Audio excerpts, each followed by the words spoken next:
Welcome back to Liberty Bytes on the Think Liberty Network. I'm your host, William Gadsden.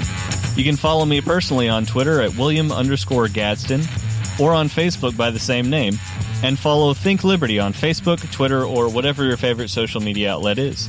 Give us a follow and a like for updates on new episodes and more. Now, I've had the privilege of visiting and exploring our nation's capital on several occasions throughout my life so far, and I'm always awed by the amount of pure history and advancement created and built within those city limits. But the philosophical parts aside, there is one thing that always strikes me when I visit: the sheer amount of Greco-Roman architectural designs built into some of our most famous monuments, attractions, and government buildings. The Jefferson Memorial, Lincoln Memorial, the Capitol Building, and many others are very close copies of some of the most famous buildings in ancient Greece and Rome. Some of our most famous citizens are even immortalized in stone or metal, wearing togas or the armor of a Roman legionnaire. Wherever you are in the States, go down to your local courthouse or municipal building. Chances are they were designed in a similar manner.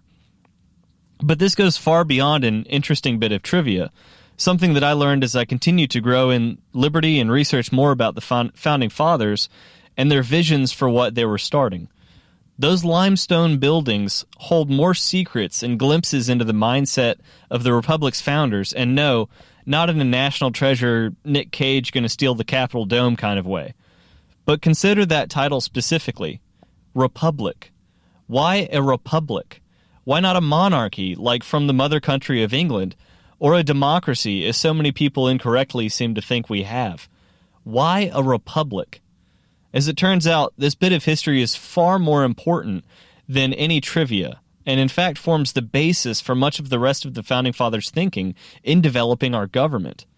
To explain further, we're going to have to take a trip back to the ancient world, to that world of Plato and Socrates, of Horace and Plutarch.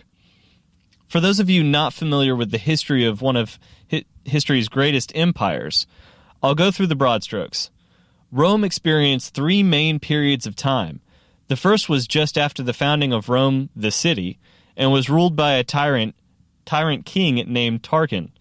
After he was overthrown, Rome entered its glory period, that of the Republic.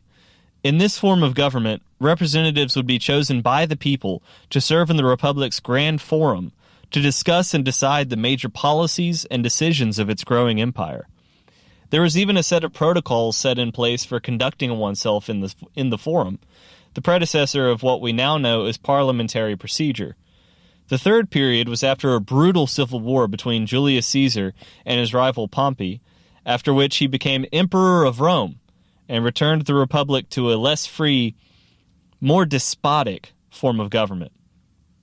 Of course, for the purposes of this episode, we will be focusing on the second period, that of the Republic. But moving on, as I've discussed several other episodes concerning our founders, much of their ideology stemmed from that of John Locke, the English Enlightenment philosopher that proposed that if one mixes their labor with the soil, then the resulting bounty is theirs by right, considering the New World specifically when he formed this ideology, seeing it as a unique opportunity to see it carried out. This idea in and of itself very well may have been a reflection of Roman poets Horace and Virgil, who both wrote frequently of the honor and satisfaction to be found in an agrarian lifestyle, promoting hard work, simple means, independence, and moderation. They saw the many Roman farmers that supported the major cities of the empire as being the bedrock of the empire itself, not in the splendor and riches that were found in the cities, but in the simple pleasures and humble activities that farms offered. This also runs parallel with the first American colonists, who were overwhelmingly farmers and woodsmen. Only much later did America become an industrial powerhouse, first making its name for its successful agrarian roots, pun intended.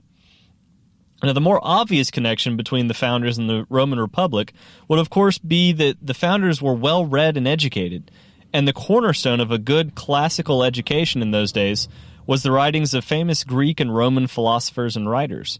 Many of the founders became enchanted with these writings and musings, taking them into direct consideration when debating on how their new country would be formed. Cato in particular, a Roman so intent on defending his principles of patriotism and liberty in the Republic that he gave up his own life rather than seeing a dictator at the head of Rome, was seen as a personal influence by many of them. As was Cicero, another famous rags-to-riches Roman, a self-made man that upheld a humble life and meritorious achievements to be the hallmarks of a life well lived. Cicero was listed by both Adams and Jefferson as being a personal influence to them. Even Patrick Henry, who gave us the famous quote, "Give me liberty or give me death," took his cue from Cato, who had written, "It is not now time to talk of aught, but chains or conquest, liberty or death."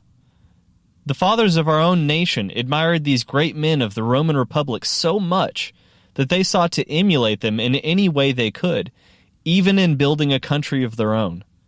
Indeed, when the position of chief executive, that is, the president, was being debated over, many founding fathers wanted the office to hold no real power at all, but instead to leave the major decision-making to Congress, the modern-day version of the Roman Forum.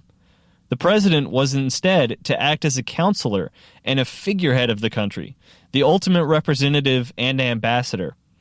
Sadly, this piece of history is not known or understood by many in our own country, or else we would have seen a very different past behind us and a very different future ahead. Indeed, if there is one more parallel to the Romans, it is that we too are transitioning from a republic to a dictatorship of our own. So when you visit Washington, D.C., and you look at these monuments, these statues and buildings, think about what it took to build them and how they're wonders of their time. But think also of Plutarch, Cato, Cicero, and of course the villain of our story, Julius Caesar. Remember why our founding fathers idolized them and consider that maybe we should do the same. Thanks for joining, and I hope you'll join us on our next episode next week and become more liberty-centered with us. I'm William Gadsden with Think Liberty.